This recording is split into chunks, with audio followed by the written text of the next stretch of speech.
Welcome to Kitchen Table Conversations, a series of short and shareable conversation starters for those of us who have or love and support people with a complicated and beautiful brain. Here's your host, Angela Geddes. Hi, everyone, and welcome to another edition of Kitchen Table Conversations. I'm your host, Angela, and once again, I'm just so grateful that you've decided to share some space and time with us today. I do really believe that kitchen tables and the conversations that surround them really do present the most optimum opportunities for people to learn and to debate and to banter about and to challenge one another with their beliefs and understandings. And I think that's just such a healthy way to communicate and to learn. Because if we just listen to everything we hear at face value, sometimes it doesn't allow us the opportunity to really analyze what's being said and how we perceive it. And I was once told quite a while ago, actually, by somebody who was discussing religion that in terms of Christianity, for example, 95% of the teachings are the same. It's just around that 5% that involves sometimes subtle, but sometimes very profound perception variances that can make a huge difference in terms of how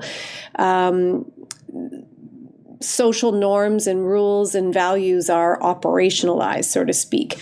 And I would say the same goes for our understanding around parenting strategies and supports. And I'm finding it really interesting that every generation seems to question, my goodness, I would hate to be raising kids today. It's so hard, and kids have all the control, and parents are not disciplining properly. You hear it all the time. And I can remember years ago going to a conference, and I can't remember the fella's name right now, but I did buy a couple of his books, and one of them was called something like "Now We Understand Why Tigers Eat Their Young." I should have prepared a little bit more for this, but I will try to put it in the links and in my website. But it was an amazing opportunity to just really talk about some of the trials and tribulations and the historical challenges that people have had parenting their children and trying their very best to do what's best and what's going to be most helpful for their kids moving forward. And so every generation has a different set of rules or a different understanding of what we should be doing and what we shouldn't be doing. But sometimes I feel, to be a little cliche and maybe a little cheeky, but sometimes I think we throw the baby out with the bathwater. There's a lot of good things that made sense that our parents offered us years ago, and that are different now. And I certainly parented my children different than my parents parented me to some degree. But I do remember a lot of really meaningful conversations around our kitchen table where I really valued what my mom had to say. And when, research was presenting us with new information, I would bring it back and say, what does this mean to you, Mom? How does this make sense? And one of them in particular circled around breastfeeding.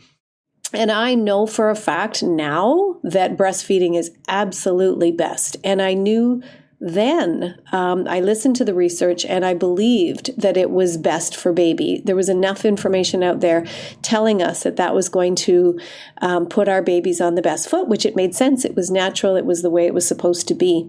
But for whatever reason, and that's a whole other conversation, I suppose, it wasn't something that I found that appealing before I had my first child. I just didn't feel like it was going to be a comfortable experience for me. My parents, or my mom, chose to bottle feed. We were all bottle fed, and in our opinion, we did okay.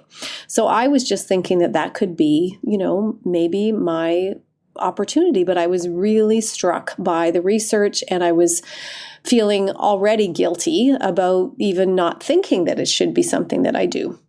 So I remember having a conversation with my mom, and I remember her saying to me, she just validated me so much, and I will be forever grateful. But she said, "And, obviously this is really important to you. I would say, why don't you give it a try? It's something that you really think is valuable in your mind and what the research is telling you. So give it a try. If it works, that's lovely. If it doesn't work, that's okay too." There's lots of good nutritional value in some of the formulas that are being created these days. Lots of babies survive quite nicely, you being one of them. So, either way, you're going to be okay. And your comfort level is going to matter. So from that, it just like this weight just sort of lifted off my shoulders, and I felt like it was okay for me to A, feel the way I was feeling, and B, make a decision based on what was best for me, all the while maybe it not being perfect, but it's going to be pretty darn great. So that's kind of the message that I want to send out today. You know, there's a lot of information. If you go to Chapters or any kind of bookstore at any given time, there's like hundreds and hundreds of parenting books that tell you how you should be doing things. But I can tell you, after raising 3 kids and being a parent educator for over 20 years, nobody comes out of a book. And there are life circumstances that make it so that individuals need to be parented differently. You can have 3 kids and they all come out with different needs and different opinions and different attitudes and different sensitivities. So, you know, books are great as guides. Research is awesome because it does help us to hopefully prevent or mitigate risks that are associated with lots of things.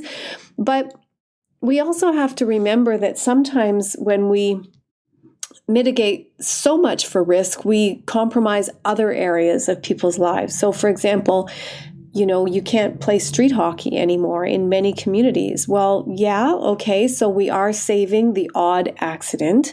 But when I was growing up, people just knew to drive carefully in subdivisions, and we were always yelling, "Car, get off the road," and we were respectful, and everybody sort of understood it. And I don't remember too many injuries or too many people put at risk.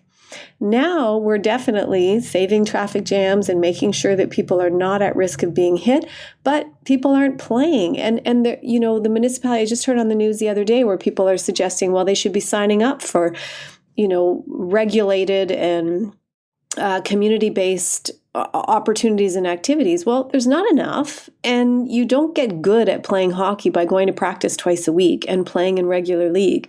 You get good at playing baseball or pitching, you know, learning how to pitch. You do that by practicing daily, either on the road or in your yard or wherever. But it's not always at organized practices. And so we've lost that ability to just go outside and play and have fun too. So to me, life is just a series of learning opportunities and a series of cost benefit analysis. And one of the things that I wanted to talk about was this gentle parenting and the idea that kids sort of can figure things out on their own. And I think that there's a lot of elements to gentle parenting. For example, validating feelings, allowing for free expression of feelings, and being okay fixing mistakes, and recognizing that people do not regulate their emotions until they're taught how to. So all of those things are really, really important, and elements that I incorporated into my parenting and certainly into my parenting support and education that I offer all the time, continually, like as recent as last night, for example, in my practice. However, I do think it's really important for people to remember that our littles do expect parents to have some level of control, to have some understanding of what's in their child's best interest. And kids do better when they know that there are really, you know, pretty clear boundaries established for them, so that they're not going to hurt themselves, or they're not going to overestimate their own capabilities, or they're not going to be feeling like they're the center of the universe and their needs come above everyone else's. So one of the things that I really felt was important as a parent, and I really believed that if I could help instill and support empathy, everything else would just sort of fall into place. And now I am learning that there's a fine line between empathy and then maybe owning more than your share. So there has to be that balance where we're not making sure we're doing our best to make sure that kids don't carry heavy burdens of guilt or shame. And that's another conversation. But at the same time, I think that, you know, the feelings that you have are your own and you get to have them, but how you respond to those feelings and how you make other people around you feel, I think those are really, really important gifts, in fact, that we can give our children. So go ahead and check out my website. I've got a couple of articles on there that talk about gentle parenting and why some of it doesn't work.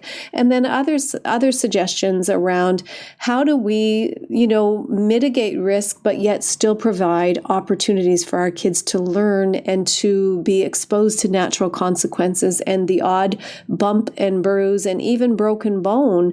What is the cost and the benefit of bubble wrapping our kids as opposed to allowing them some free expression and some free play?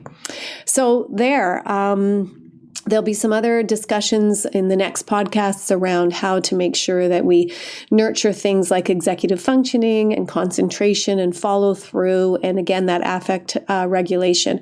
Check out my new book that's available on Amazon as well right now. And it is called Not Your Typical Parenting Guide.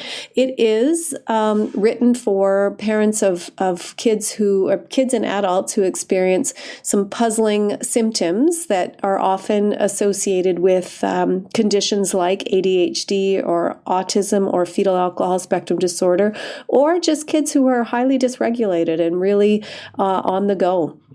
None of the strategies in there will cause any harm, but they're not your typical parenting approach. So I encourage you all, if you are experiencing any kind of questions or challenges around why your parenting strategies aren't working as effectively, check out the book and see if it could be helpful. And then again, check out the website because I will be attaching some further articles and thought-provoking pieces for you to consider that follow up from this podcast. So if you like it, please feel free to share. With many thanks, Angela.